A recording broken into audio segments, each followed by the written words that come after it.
Bonjour à toutes et à tous, bienvenue sur la chaîne RC Garage 75 pour nos nouvelles aventures. Je suis au terrain banane comme hier. Il est 6h moins 20 bientôt. On est le samedi 20 juin. Et je suis avec ma Polo MGX 1/7e qui est rentré en atelier. J'ai remplacé pour le 62e pack tous les roulements de roues, donc ça rien d'anormal.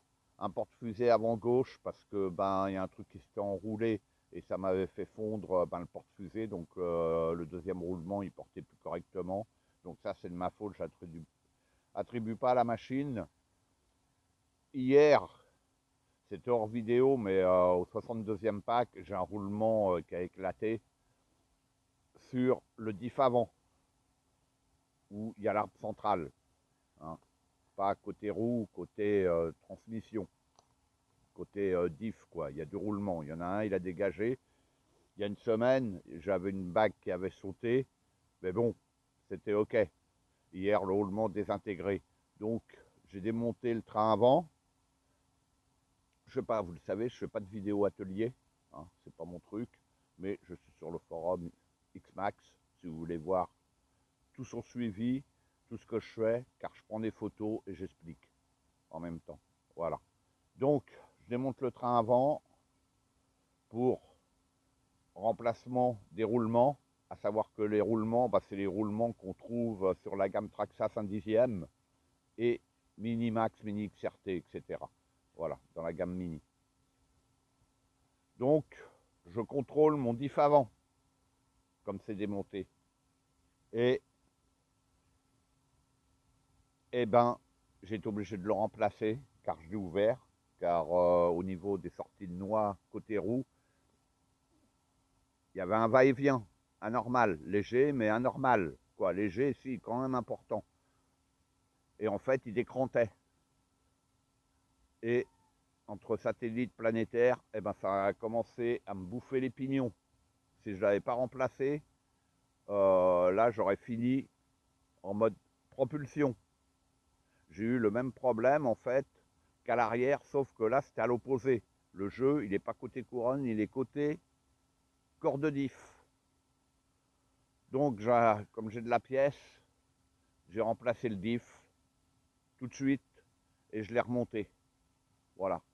Avec des roulements Kenzen comme pour les roues et puis les deux roulements qui vont côté diff central. Voilà. Hein. Donc 62e pack. Au 32e, c'était le diff arrière. 62e pack, diff avant. C'est chaud. C'est chaud. Je vous le dis. Voilà. Maintenant, je continue à rouler. Mais là, je sais que je commence à avoir un jeu anormal au niveau du diff arrière. Le diff arrière, quand je serai à 64 packs, il aura 32 packs. Puisque là, j'attaque le 63e pack et j'ai 4 paires de 3S.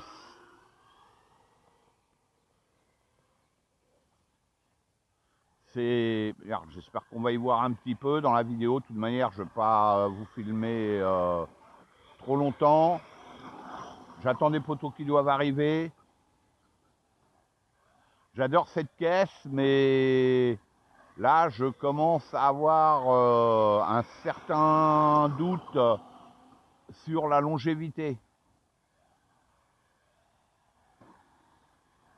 Alors, est-ce qu'il faut, par exemple, quand le diff est neuf, faire une dizaine de packs, contrôler le jeu latéral au niveau des noix et le démonter et mettre des rondelles de calage?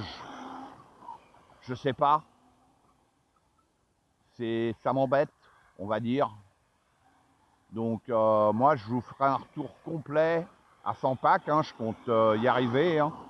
Donc voilà. Heureusement que j'ai pas fait, comme le poteau m'avait demandé, oui, un retour à 50 packs, parce que 50 packs pour moi, c'est pas beaucoup, hein, je l'ai dit. 100 packs, eh ben, je vous ferai un retour complet de tout ce que j'ai fait. Et je vous dis, ceux qui veulent suivre en temps réel l'aventure, ils vont sur le forum Xmax, j'ai mon post. Voilà. Bon, allez, j'ai arrêté de filmer et je continue cette 63e paire de lipo et j'attends les poteaux qui vont arriver. À bientôt.